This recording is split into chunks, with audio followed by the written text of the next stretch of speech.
A relatively new collaboration of local storytellers dedicated to fostering literacy, sparking imagination, and celebrating a world where every child is represented and heard is bringing books to life straight to Santa Clarita students. That's right, Carrie. And with the new school year underway, what better time to introduce this meaningful collaboration to the community than now? Joining us today to tell us all about SCV Children's Books Authors and Illustrators is founder, author, and illustrator Veronica Stanley-Hooper and author Adalgisa Nico. Ladies, thank you so much for being here with us. Thank you for inviting us. Of course, and I'm going to start with you. Tell us about this new group and its mission. So the Santa Clarita Valley Children's Book Authors and Illustrators was started about 2022.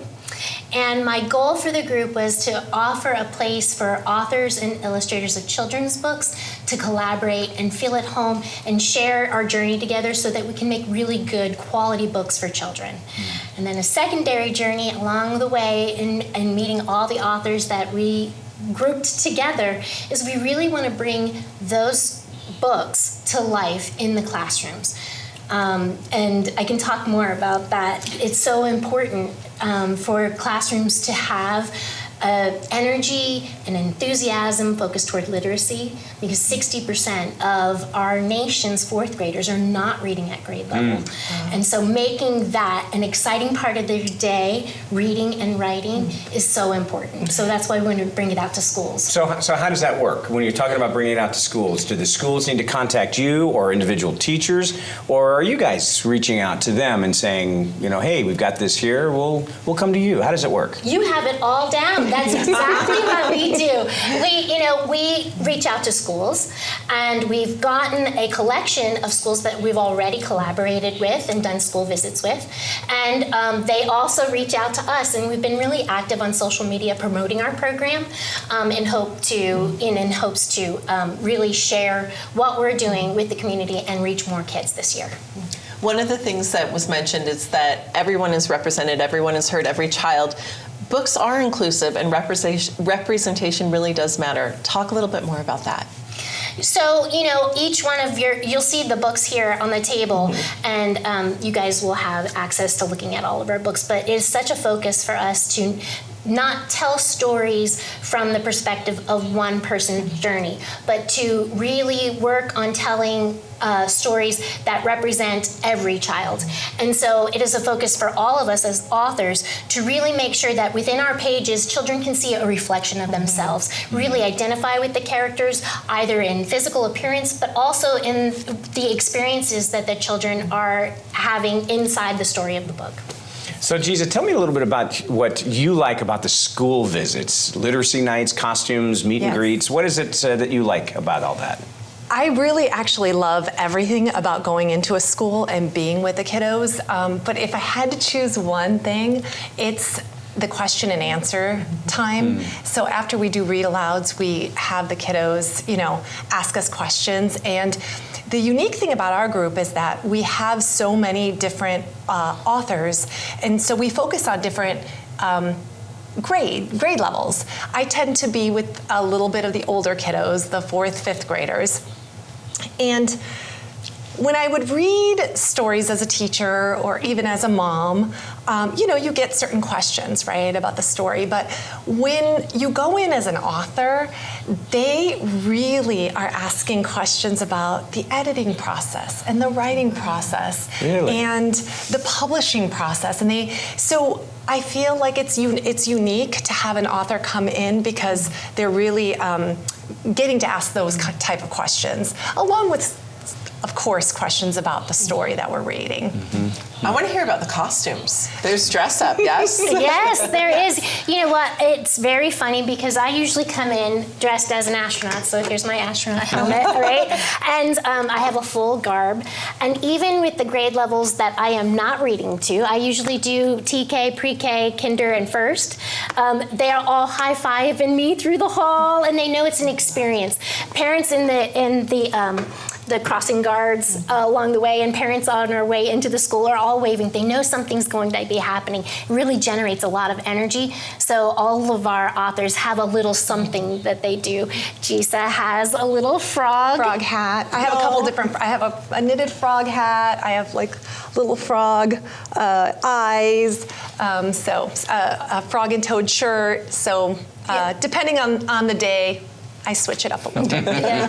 And all of our authors have something that they do, so it really gets kids excited about, having an author come in. It's a special experience. Sure. Tablets and iPhones have really kind of taken over, especially for young people. And I think I'll just talk about myself. I mean, from my generation, because Carrie is so much younger than I am. Thanks, Dave. But that stuff didn't exist when I was a kid, so it was all about the books. Mm-hmm. You were saying before, 60% of fourth graders are not reading at grade level. Is that having an impact? What are you seeing with that kind of thing? And what are the efforts that your organization is trying to do to get books back in front of kids so that they can actually take that in?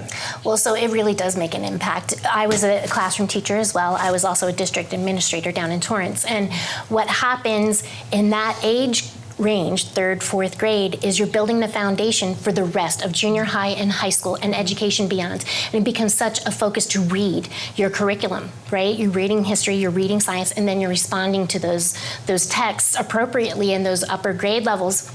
If the foundation isn't there, they're struggling, and that's what we're seeing in the statistics and the numbers. So what we're doing as a group is trying to bring back, and you said tablets and iPhones, right? So we're bringing the fascination back. So we can do a literacy night, which we have done with a number of schools in our districts here, where we come in, children come in their pajamas, we come in our costumes, and we make it a whole immersive experience. We've done large NPR presentations where we kind of do like a skit, a little play first, and then we read and we discuss, and it's a whole learning experience. And so, we can vary our presentations to keep it interesting. And what's really great about that is we can work with whomever's working with us to organize the event, if it's the teacher or the principal, to gear it toward the kids that they have. So we do have a few schools in our district, our local district, that have a high Spanish-speaking population. And so we do have a few authors in our group that have books written in Spanish. She doesn't participate all the time, family situations, but sometimes she is able to come to do some school readings for us.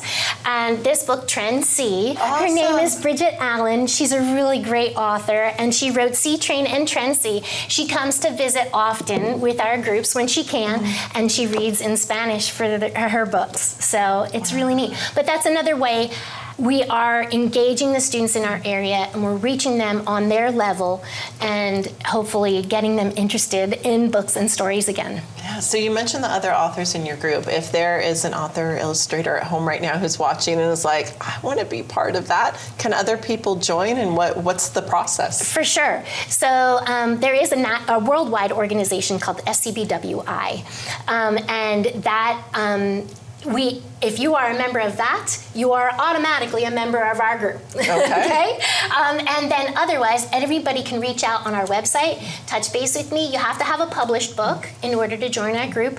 And then, as long as you're able to commit to a monthly meeting where we collaborate and share the craft and, actually develop our programs for the schools, then you can be a part of our group. So, yeah, just contact us via our website. And so off of that, I'm actually interested, Gisa, to find out, what was it that prompted you to want to go join the group? Well, I met Veronica and a few other members at a literacy event at a bookstore where we were all showing and sharing our books. And Veronica, being so outgoing and just so enthusiastic, approached me and said, we have this group if you'd like to join. So I went to one of their meetings and just loved the energy and the collaboration.